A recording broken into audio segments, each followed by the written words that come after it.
Ladies and gentlemen, there's something extraordinary about the human mind. It's a masterpiece of design, so intricately woven that even the greatest thinkers of our time can only begin to scratch its surface. And yet, within this complex tapestry lies a simple truth. Our desires, our thoughts, and our actions are often shaped by forces we barely understand. Isn't that something to think about? How often do we pause to ask ourselves why we feel the way we do, why we act the way we act? Oh, if only we could see the forces at work within us, the hidden currents shaping our lives. Now, let me tell you, one of the most profound insights into the human mind comes from a man named Carl Jung. He spoke about the conscious and the unconscious mind, two worlds colliding within us. He believed that deep within each of us lies a collection of archetypes, patterns of behavior, and desires that are as old as humanity itself. These are the blueprints of our souls, influencing how we see others and how we wish to be seen. Imagine that patterns so ancient they transcend time. But here's the thing, those archetypes are not always easy to see.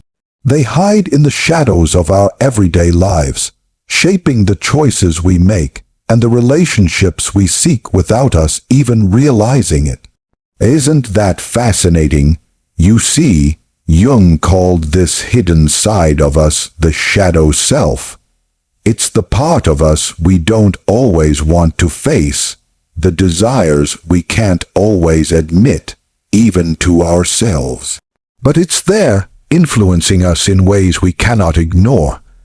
Think about the way people behave when they're drawn to someone, even if they know it's wrong.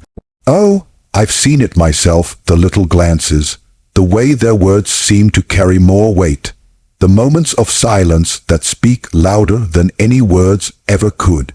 You've seen it too, haven't you? You know what I mean.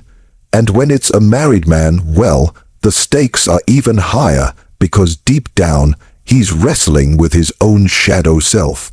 Now, don't misunderstand me. I'm not here to condone or condemn anyone. I'm here to help you understand. Understanding is the first step toward wisdom. And wisdom is what helps us live with clarity and grace. You see, when a man is drawn to someone outside his marriage, it's not just about the other person. It's about him. It's about something he's searching for, something he feels he's missing. Carl Jung would say it's the anima, the feminine ideal within him, that he's projecting onto someone else. Isn't that something? This projection is powerful because it's not real. It's a reflection, a mirror of what's inside him. And here's where it gets even more interesting. Often, he doesn't know he's doing it. Oh, he might think it's love or connection or chemistry, but in truth, it's the shadow self speaking. It's the unspoken desires, the unmet needs, the longing for something that feels out of reach. And what about the person on the other side of this attraction? Oh, my dear friends, this is where it gets complicated. Because if you're not careful, you might start to believe that it's about you. But it's not. It's about what you represent to him. It's about the part of himself he's trying to find, the part he thinks he sees in you. Isn't it amazing how the mind works? But let me tell you something else. This understanding isn't meant to make anyone feel guilty or ashamed. No. It's meant to bring light into the shadows. Because when we understand why people behave the way they do, we can respond with grace, with kindness, and with wisdom. We can recognize the signs without being swept away by them. We can see the truth without being blinded by it. You see, understanding human behavior through this lens isn't just about seeing others more clearly. It's about seeing ourselves. It's about recognizing our own shadows, our own projections, and learning to bring them into the light. Because when we do, oh, my dear friends, we become free. Free to love, free to forgive, free to live authentically. And that, my friends, is the beauty of it all. To live in the light, to see ourselves and others with clarity, that is the gift of understanding. It's not always easy, but it is always worth it. And as we continue this journey together, let's remember that each of us is a masterpiece in progress, beautifully flawed and wonderfully made. So, as we move forward, let's carry this truth with us. The shadows are not something to fear. They are simply parts of us waiting to be understood. And when we understand them, we unlock the door to a deeper, more meaningful life. There's something deeply intriguing about the nature of attraction. It's not always logical, is it? It doesn't always make sense to the rational mind. Oh, we like to think we're in control of it, that we can neatly box it up, label it, and set it aside. But the truth is, attraction doesn't live in the neat corners of the mind. No, it resides in the deeper places, the hidden recesses of the heart and soul, where logic often gives way to longing. Now let's talk for a moment about forbidden attractions. They're the ones we don't like to speak of, the ones that make us uneasy even to think about. And yet they exist. They've always existed. And why is that? Why is it that people, despite their best intentions, can find themselves drawn toward what they know they shouldn't pursue? I'll tell you why. It's because attraction is not just a matter of choice. It's a matter of need. Deep, unmet needs that go beyond the surface.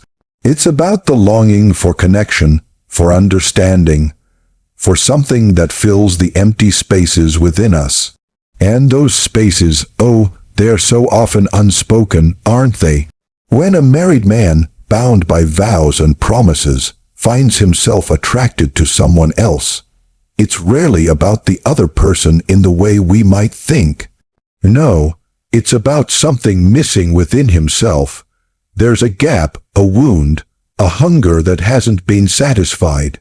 And that attraction becomes a mirror reflecting back what he feels he lacks. Now, let me be very clear, this isn't an excuse. It's not justification. It's simply understanding. Because when we understand, we can navigate these situations with wisdom and grace.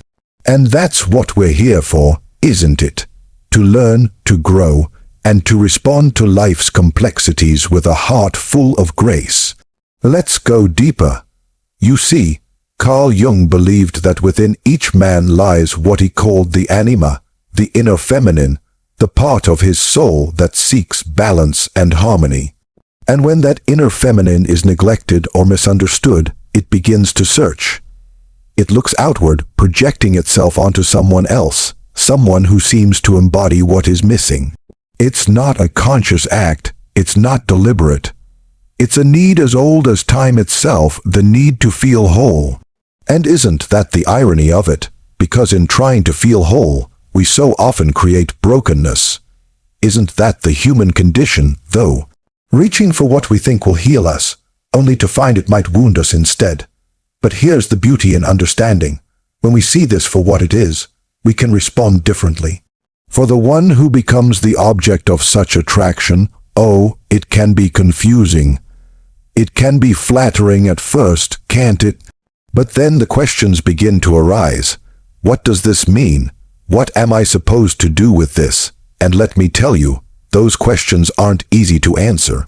Because the answers don't live in the surface of things. They live in the depth of the soul where discernment and truth reside.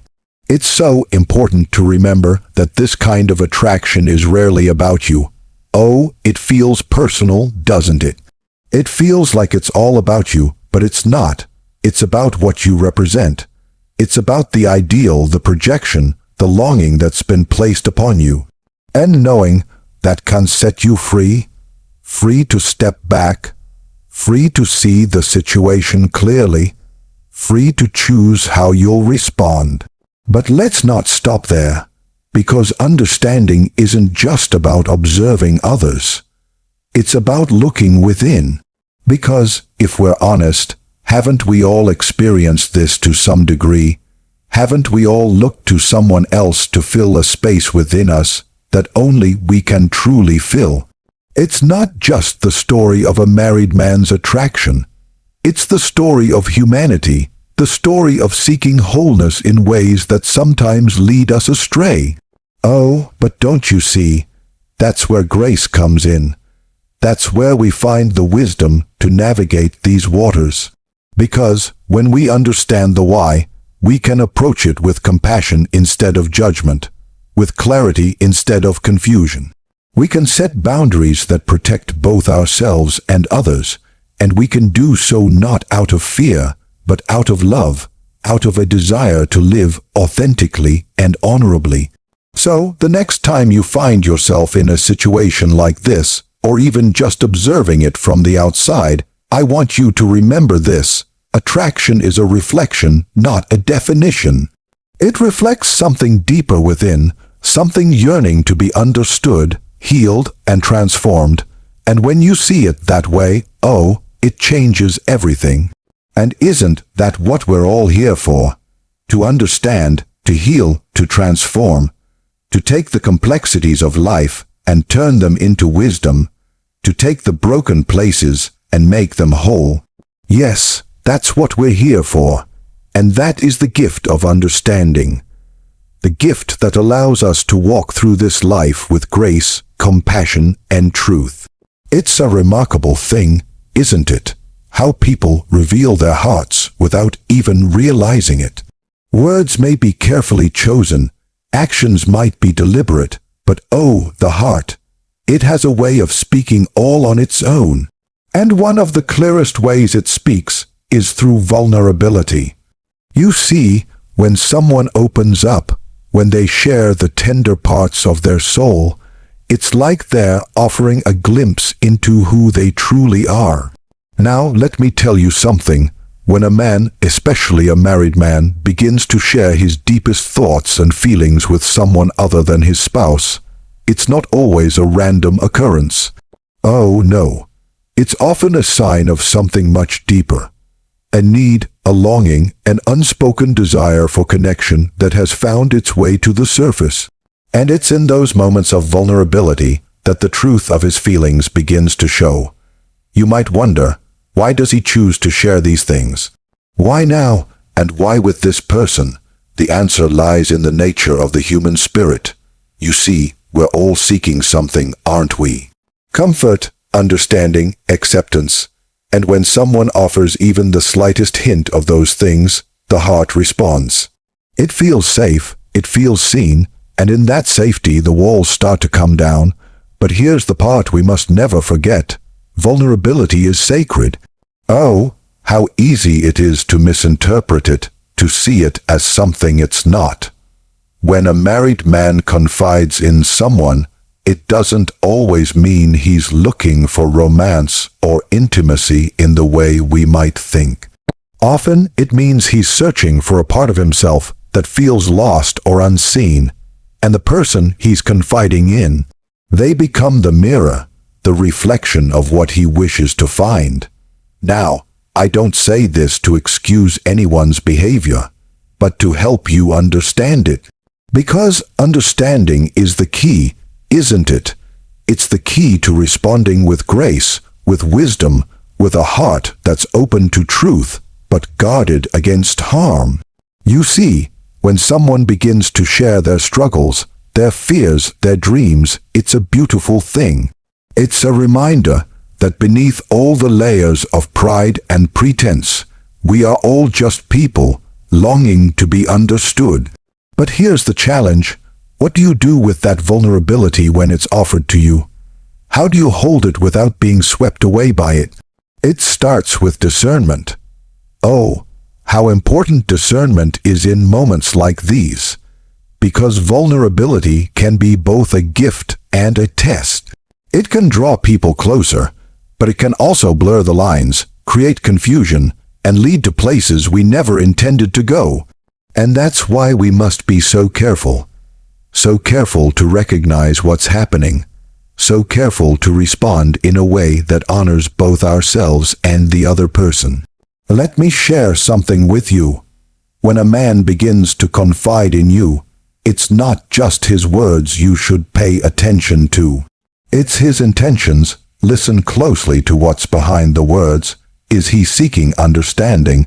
Is he looking for comfort? Or is he trying to create a connection that doesn't belong there? Oh, the answers aren't always obvious, but they're always there if we listen closely enough. And here's the thing, it's not just about listening to him, it's about listening to yourself.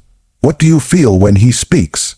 What is your heart telling you? Because your own heart has a way of knowing the truth, even when your mind tries to deny it. But, oh, how tempting it can be to get caught up in the moment, to feel flattered by the attention, to want to be the one who understands him when no one else seems to. But let me tell you something, my dear friends, understanding is not the same as agreement. Compassion is not the same as complicity. You can be kind without crossing boundaries. You can offer support without stepping into a space that isn't yours to fill.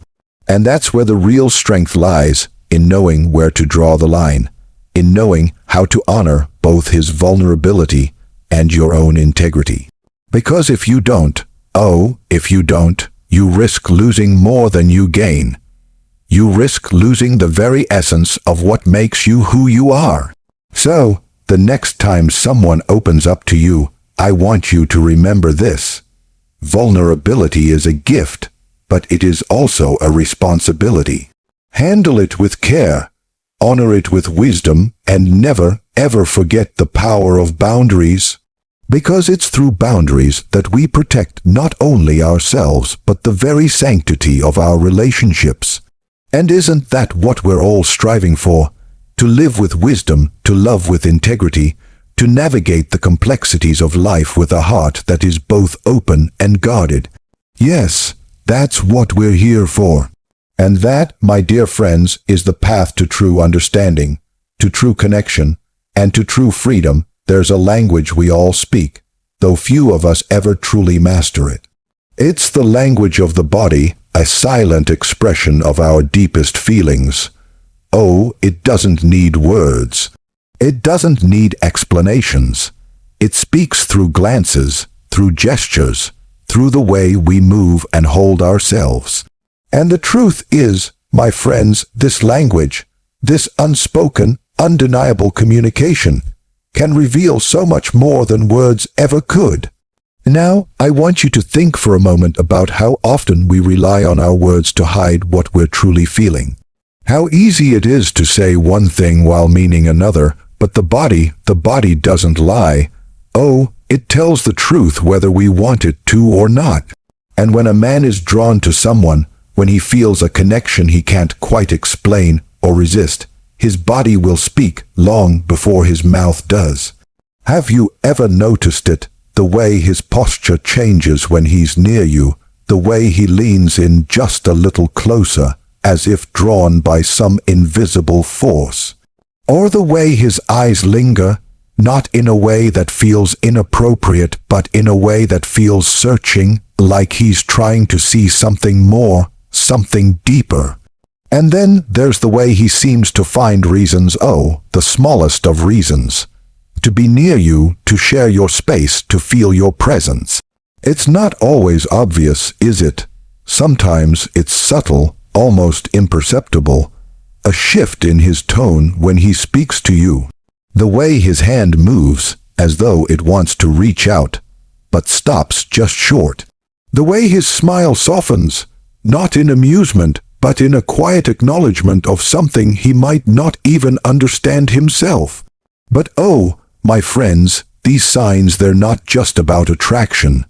They're about longing, about a desire to connect, to feel understood, to bridge a gap that words alone cannot close.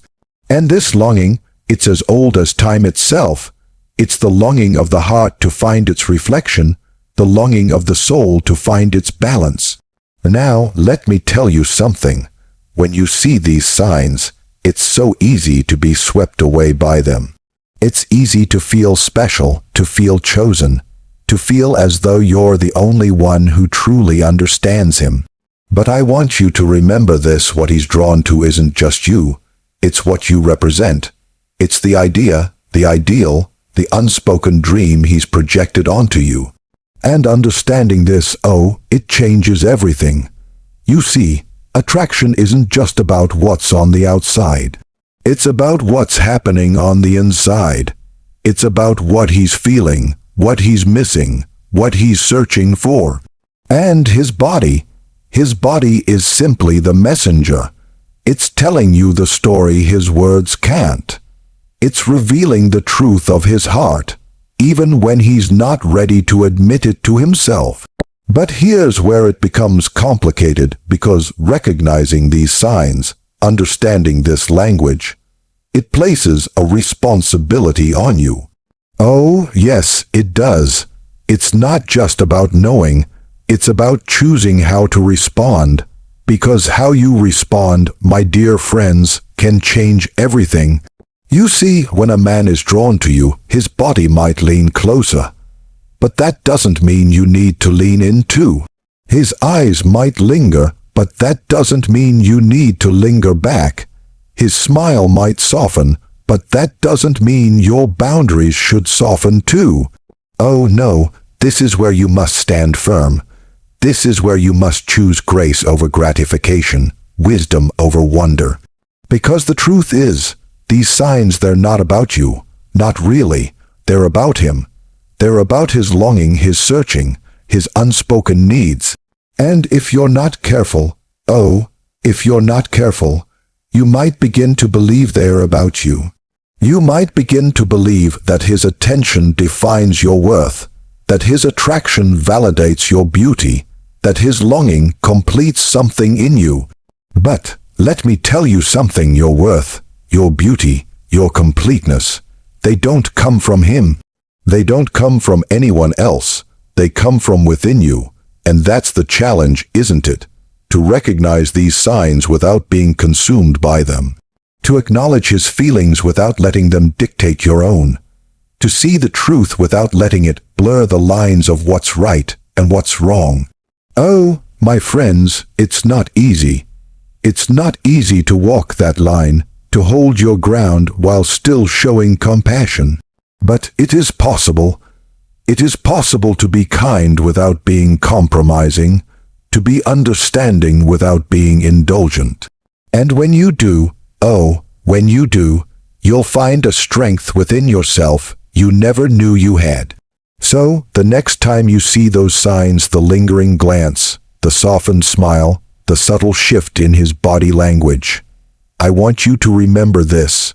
They are not an invitation. They are a reflection of his heart, his longing, his journey, and your response. Your response should be one of grace, of wisdom, of unwavering integrity. Because when you stand in that place of integrity, you not only honor yourself, but you also honor him. You honor the truth of who you both are, the complexity of what you both feel, and the sacredness of what it means to truly connect. And isn't that what we're all here for? To live, to love, to connect with hearts full of grace and lives full of truth. Oh, my friends, isn't it fascinating how much is communicated without a single word? Our words can say one thing, but our actions, our gestures, our very presence, they speak a language all their own. Sometimes it's in the way a person looks at you, not just a glance, but a gaze that lingers, as if searching for something only you can provide. Other times it's in the way their hands move, hesitant yet purposeful, reaching toward a connection they can't quite explain. And isn't it remarkable how often we feel these unspoken messages before we even understand them? When someone is drawn to you, especially when that someone is already bound by commitments, their body often speaks before their mind catches up. There's an unmistakable shift in how they occupy the space around you, an energy that wasn't there before. You might notice it in the way they lean just a little closer when they talk, as if proximity might bridge the unspoken distance they feel within themselves. Or perhaps it's the way they light up when you enter the room, their entire demeanor softening, revealing something vulnerable, something unguarded. But you must understand this. These gestures, these moments of closeness, are not always about you as much as they are about what you represent. Oh, that's the truth we don't often like to face, isn't it? That we are sometimes mirrors for others, reflecting back to them the things they feel they've lost or longed for. And when someone feels a connection, it's often less about the person standing before them and more about the unmet needs and desires that reside within their own heart. Now, it's easy to misinterpret these signals. It's tempting to believe they're about something deeper, something meant to be. But attraction is not destiny, my friends. It's a response, a reflection of something stirring within. And while it's flattering to be the object of someone's affection, especially when their gestures seem so genuine, it's important to approach these situations with clarity and grace. You see, the body doesn't lie. It reveals the truth of our feelings in ways we might not even be aware of. A fleeting touch, a shared laugh that lingers a little too long, a look that feels more searching than casual. These are all signs, yes, but signs of what? Signs of admiration, signs of longing, or perhaps signs of a deeper yearning for something missing in their own lives. And this is where discernment becomes so vital, because understanding the unspoken language of the body doesn't mean you need to respond in kind. Recognizing someone's feelings doesn't mean you're obligated to reciprocate them. Oh, how important it is to remember that. It's one thing to acknowledge what's happening, but it's another to act upon it. There's a power in holding your ground, in standing firm in your own integrity, even when someone else's emotions seem to pull at you. And make no mistake, those emotions can be powerful. They can make you feel seen, valued, even cherished in ways that might feel rare or special. But my dear friends, be cautious. Because while it's wonderful to be appreciated, it's far more important to be respected for your boundaries, for your choices, for the person you are apart from someone else's desires. When someone's actions speak louder than their words, it's an opportunity to respond with wisdom. Instead of being drawn into their emotions, let those moments remind you of the strength within yourself, the strength to navigate complex situations with grace, to protect not only your heart, but theirs as well. For when we honor boundaries, we honor relationships, we honor commitments, and we honor the sacredness of connection. But let me tell you something else. Responding with grace doesn't mean ignoring the feelings involved. Oh no, it means acknowledging them with compassion while choosing a path that upholds integrity. Because true grace isn't passive, it's active. It's choosing to rise above the moment, to see the bigger picture, to act not out of impulse, but out of a deep understanding of what's right. So, when you find yourself in a situation where someone's unspoken gestures speak volumes, I want you to remember this. You are not just a participant in their story. You are the author of your own. You have the power to decide how to respond, how to hold your boundaries, how to navigate those emotions with kindness, but also with strength. And in doing so, you not only protect yourself, but you also offer them a gift. The gift of clarity, the gift of respect, the gift of seeing beyond the moment to what truly matters. And isn't that what we're all called to do? To move through life with hearts full of grace, with eyes open to truth, with hands that hold not just what is easy, but what is good and right. Oh, my friends, when we choose that path, we not only honor ourselves, but we also honor the beauty and complexity of what it means to truly connect with another soul.